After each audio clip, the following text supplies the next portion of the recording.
Alright, at the top left-hand corner of Xel'Naga Fortress, we have our green Protoss player from Mousesports. That is Mana. His opponent at the 3 o'clock position, hailing from Korean Team Complexity MVP, that is none other than DongRaeGu. Dun dun dun! And we have the chance of Europe going in chat, so thank you very much to all of our European viewers. You have an amazing team that is now competing in Mousesports, and it is a pleasure to be able to watch them. Don't forget, guys, like we said, Mouse is only one game away from advancing. There's a lot of money on the line. Both these teams have secured $1,000. Now, DongRaeGu needs to come back and win 2 games in a row. If he doesn't, Mouse moves on and claims that $3,000 guaranteed prize money. And there's nobody better else to do it but DongRaeGu. He is the one and only, and he is probably the best player on coL.MvP, dare I say. So if he can do it, if he can't do it, nobody else can. So let's see, man. It's time for ZVP, one of my better or worser matchups, I guess you could say, because it's my most terrible matchup. But hey, the map is Xel'Naga Fortress, which is a 3-player map. You can have pretty close, well, you're always going to have close spawns here, right, because of the way the map is designed. So that does open up the way for possibly some aggression against a Forge Fast Expand. But it looks like Mana isn't doing that. He's going to go for the 1-base play for now. Alright, so, and this is a map that doesn't lend itself to super long macro games just because you take 3 bases. In the Zerg's case, they can take a 4th somewhat easily. It's not too bad to connect creep up along the side. But if you have any situation that goes longer than that, you're playing tug of war over the 3rd player set of bases. So it's very difficult for it to develop into naturally occurring like 5 base versus 5 base games, which you would see on some of the bigger maps. Yeah, so I'm definitely looking forward to seeing a decently long game, but not a super long one. It's probably going to go up at most to a 20 to 30 minute game. It's very rare, like you said before, to see like a 50-minute plus brawl fest where players take 5 bases or so, simply the way the map is designed, and that's the reason why. So DongRaeGu here opening up with gas and pool first, so he's going to get speedlings out right away, and most likely going to get that hatchery down around 20 or so supply. Right now, Mouse Mana walling off the front door with the Cybernetics Core, just wants to play that 1-base play style, but will he go for the 1-gate expand or the 3-gate expand with sentries remains to be seen. Yeah, this is a pretty wide open spot right there, so Forge Fast Expand is difficult because you do have to place your pylon back here and build it in towards your Nexus. So he's going after the more traditional gateway expand, like you said. I would anticipate that this is going to be the variety that's 1 gate, and then it's pylon, gateway, and then the Nexus comes up after that, if I had to make a guess, though. Yeah, it's quite possible. You'll use the 2 gateways down on the low ground, help to wall it off. We see a lot of Protoss players do that. Just using their buildings to whatever resource possible, because if you don't use your buildings in a wise spot, Zerg players are going to exploit that. And look at this. Talking about using buildings in a good spot, there's Mana using a Cybernetics Core, the perfect building to place down to further delay the hatchery from coming up. And it takes 6 Zerglings to actually break that down. So right now he's pulling 2 Zerglings away, which is going to make it harder for him to kill it. And finally, the Cybernetics Core will go, so now he can get the hatchery out. Yeah, but that hatchery is considerably delayed. Look! Oh, he ran a Zergling across there, canceled it, and then forgot to put it back up. So DongRaeGu is actually not producing his hatchery. He's still not building the hatchery. Oh my god! This has just turned into an incredibly effective bit of harassment for Mana. And he's still not getting the hatchery. Finally! This was one of the biggest delays I've ever seen out of DongRaeGu, man. And the harass from Mana actually paying off huge dividends right there. That hatchery has been delayed by a good 30 seconds, maybe even 40 seconds in game time, and that's so big because that compounds your queens, your inject larva, the creep spread, the drone saturating at the natural. There's so many different things that go into losing that hatchery and getting it delayed by that long of a period.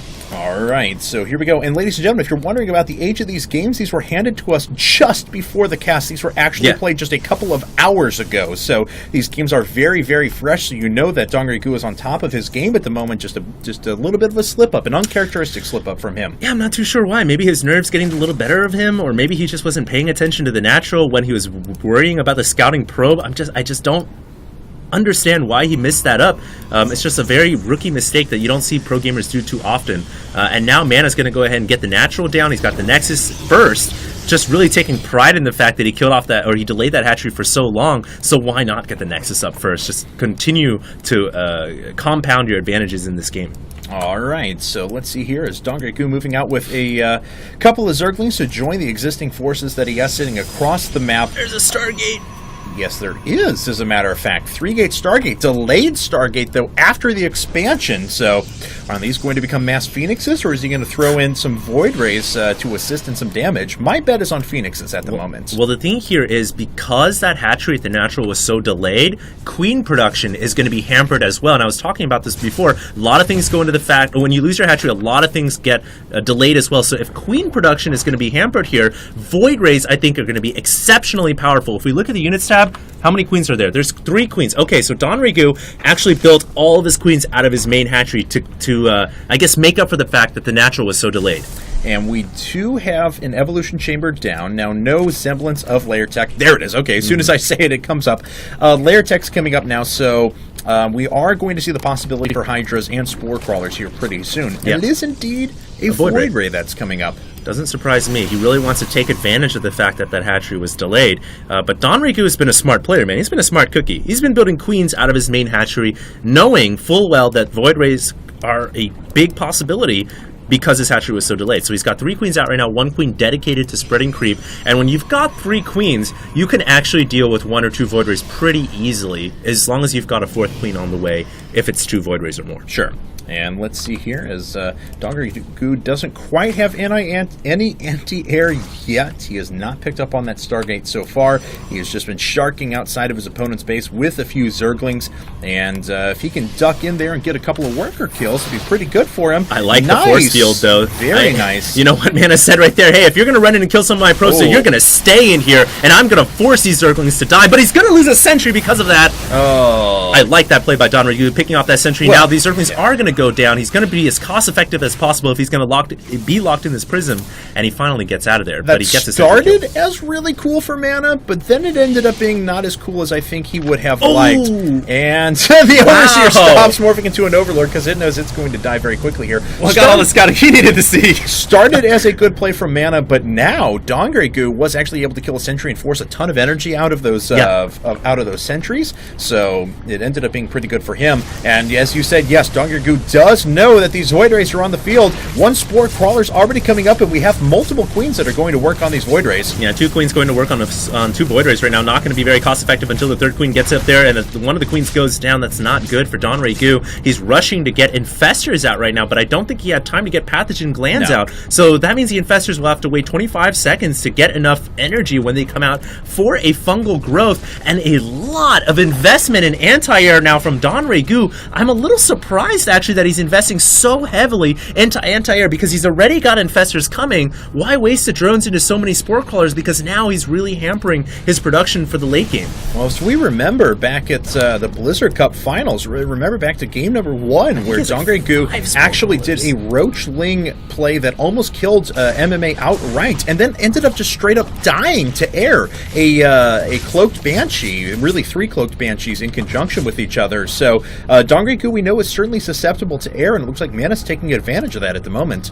That's quite possible too. DongRaeGu maybe just kind of covering his weaknesses in his game. In his own mind, what is my biggest weakness? Maybe it's air, so I'm going to over-invest in Spore Crawlers. Better safe than sorry. So maybe that's his playstyle here, but he's got, I think, there's another Spore Crawler coming up. Total, I think he's built maybe 5 or 6 Crawlers this game already, and he's already got 5 or so Infestors on the field. So at this point, his anti-air is looking prime. He doesn't have to worry about that. What he's really got to worry about is what is Mana's next move, and if we look on the production tab, it looks like it's going to be Templars.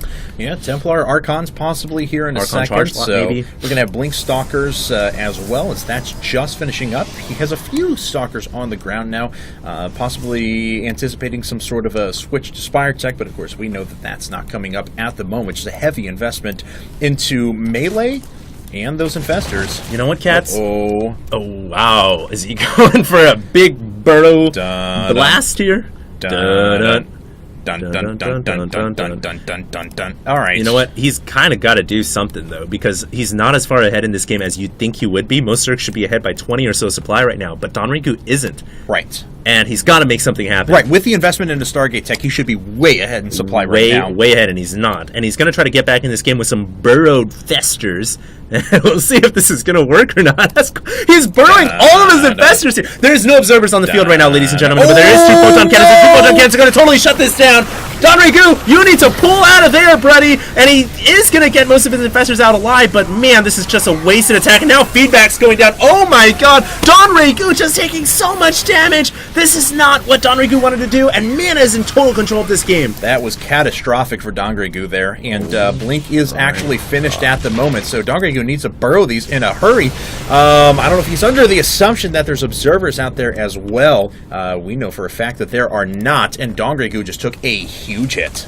Yeah, DongRaeGu, that was not what he wanted to do. I mean, terrible right there. Terrible damage done to himself, in the words of Dustin Browder. And he's now trying to get a Spire up and get 6 Mutas, 7 Mutas out. Mutas can be kind of nice in this situation, but they'll don't shut forget, down guys, Void Rays. Yeah, they'll shut down Void Rays, but don't forget, guys, Mana has Templar Tech out. Templars are damn good against Mutas, Archons especially. Oh yeah, Storm Archon and Blink Stalker is going to be plenty Guardian enough Shield to deflect against air. But we do have 12 Mutas. That's a lot of Mutas. That is quite the investment at the moment. 15 Mutas, maybe.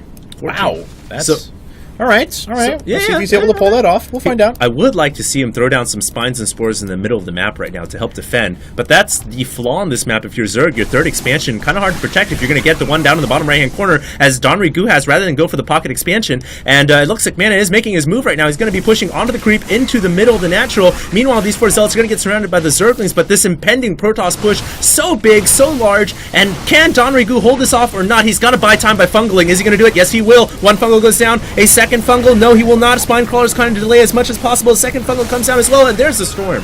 Yeah, Storm cleaning out some Zerglings, but hitting more Menace units than anything else. But it looks like these defenses are going to go down. There is that large pack of Mutas that is swinging overhead, but Mana's doing so much damage right now. Void Rays are down at the bottom right as well, fully charged up and taking out this base, and Mana looks unstoppable. Yeah, he's got a Magic Box these Archons right now if he's going to have any chance of destroying this Protoss army. Can he Magic Box the Archons? It looks like he's doing a fairly decent job of doing so. He actually has so many Mutas here, he may be able to clean up the Stalkers, but there's still an Archon down there tearing up those Mutalisks, and finally he kills off the final Archon. Does he have enough Mutas to clean this up? I think he does have enough Mutas. Yeah, but the weak ones were starting to get picked down there for just a second, so DongRaeGu still not trading his cost effectively as he would like. The Spire's going down.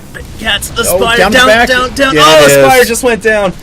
Oh no, that was DongRaeGu's really only hope of staying in this game, and he just lost the Spire. Yeah, the round 2 wave is coming. DongRaeGu getting taken out by a 1-2 punch by Mana. Mana looking incredible this game, and everybody thought DongRaeGu was coL.MvP's best hope, but there's the GG! Mouse has taken up coL.MvP and advanced to the grand finals of Team Arena Challenge. Congratulations to Mousesports. They win 5-3. DongRaeGu goes down. That is incredible.